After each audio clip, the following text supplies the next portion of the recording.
Hi, my name is Carol.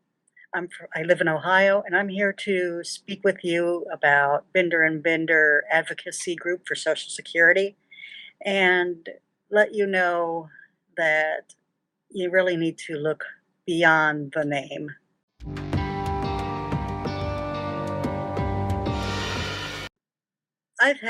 My husband has been through Social Security disability. My son has been going through Social Security disability. They both got theirs. I'm trying to get mine now. And the only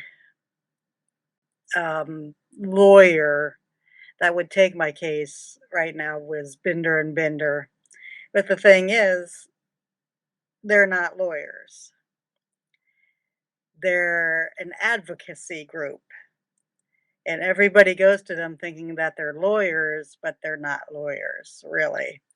They can get in touch with lawyers if they think it's necessary, but if they don't think your case is that necessary, they're not going to give you a lawyer, they're going to give you an advocate.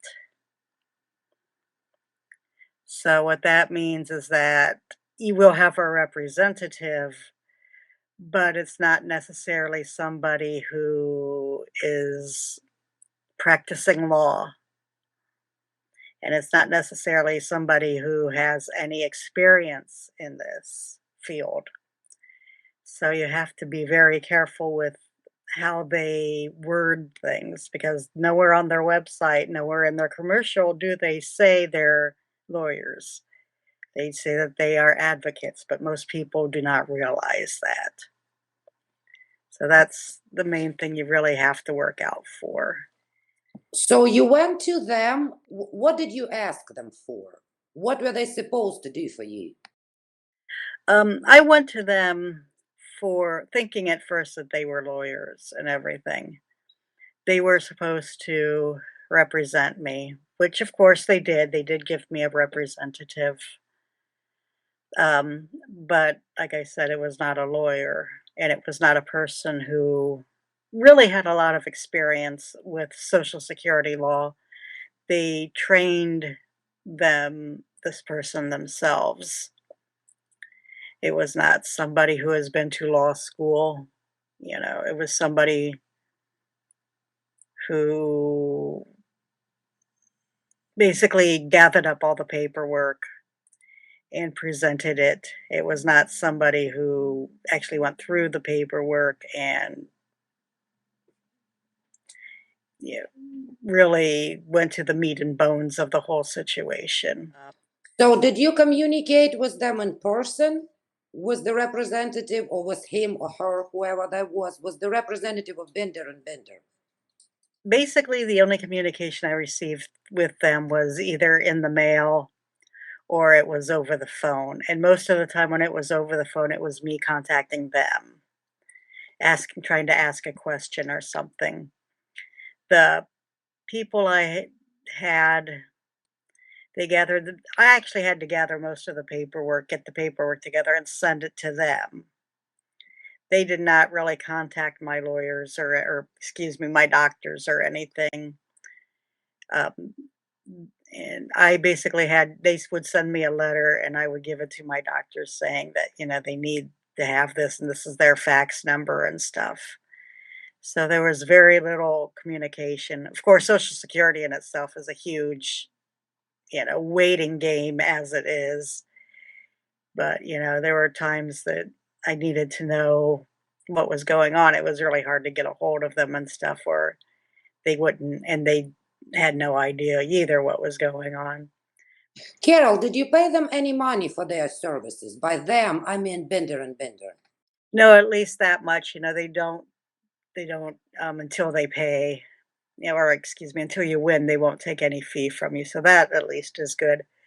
But the whole thing is just, you're expecting a lawyer and you're not going to get a lawyer. I never even talked with my, excuse me, my own um, representative until like the day before the hearing itself. So, and he called me and said, "Yeah, I'll be there. Don't worry about it. I'll be there," but didn't really go into my case or anything. So I had no idea what he knew. you know. How long have you been dealing with Bender and Bender if we take the first time you contacted them initially and the last time you had anything to do with them whatsoever? Whatsoever? What's the time span? Let's see, the first time I had anything to do with them, it's been about 18 months now, I believe. I did have a Social Security hearing that was scheduled originally in June of this past year, June 2019, and unknowns to either me or my representative, it had been canceled.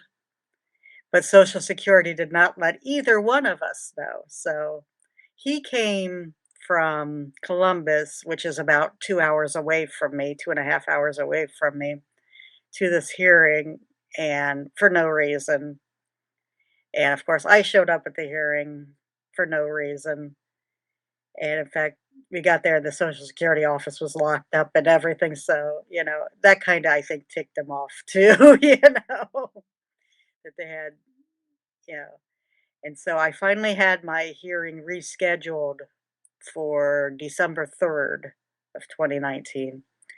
And gee, I had a different representative from Bender and Bender then, so somebody who wasn't familiar with my case at all. And in fact, this person came from Atlanta, Georgia to Ohio where I'm at. So he didn't know any of the judges in the area. That's one good thing about being local is they know who they're dealing with more or less. So he had no idea who these people were he was going to deal with and stuff. And yeah, I get, he had me get all the paperwork instead of him trying to contact. We had a hard time getting paperwork from my doctor himself. And I even called him, the lawyer or the representative, and asked him, could you intervene? Can you maybe call the doctor's office to try to get this together? And he wouldn't do it, which also makes me think that, man, he's not a lawyer. He doesn't have any power, to do anything like that. So really, it's just all that they're doing is just sitting by my side and talking to the judge. They're not doing any of the paperwork, any of the legwork, or anything. But again, that's probably true with any of these big groups because they're not around you. They're not local. Carol, so what's your situation now? You said that you had your latest hearing on December 3rd of 2019.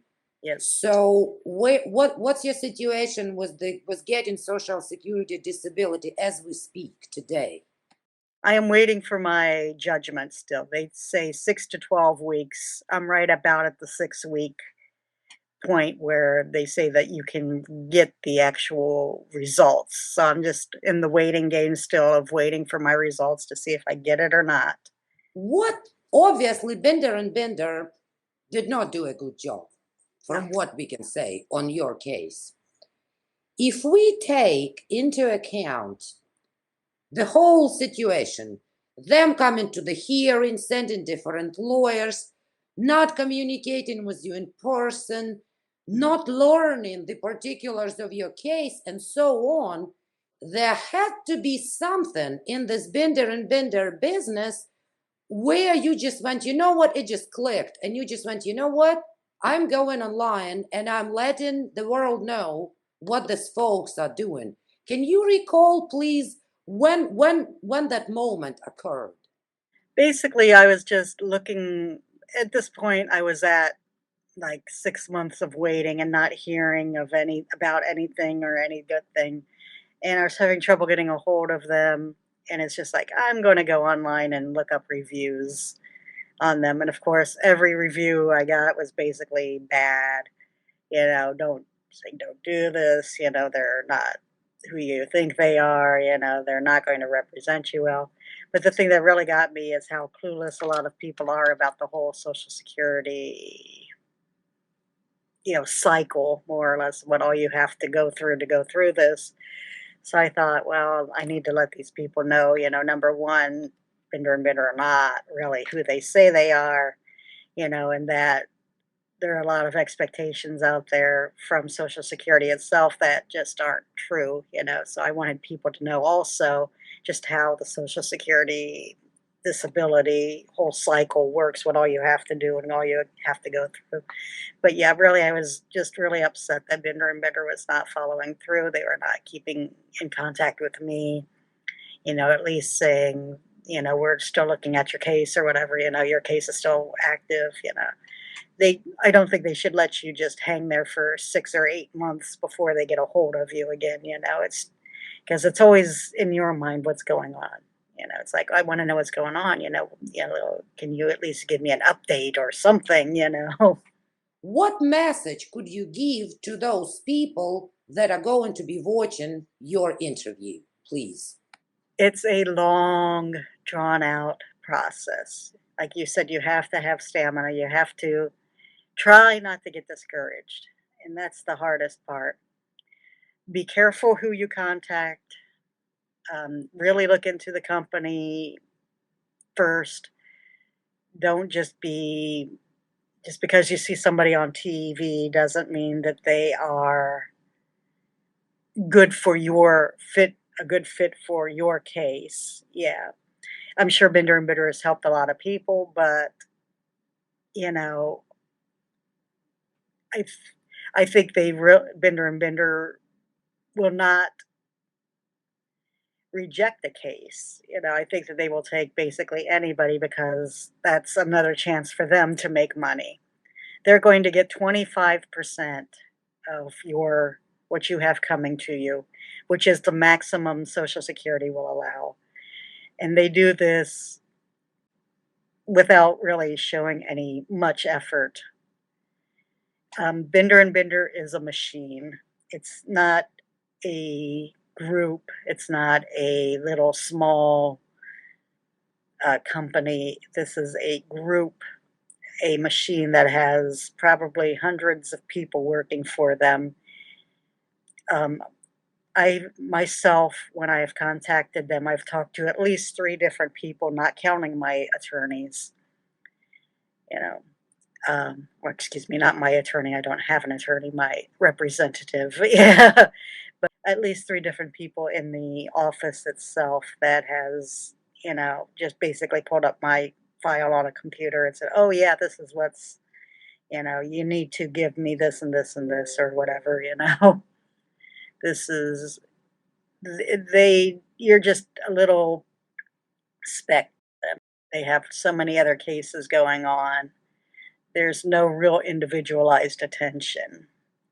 So, and I think it's that way with all these big, bright, billboard people. Unless he's a very just localized person, you're just going to be a little speck to them.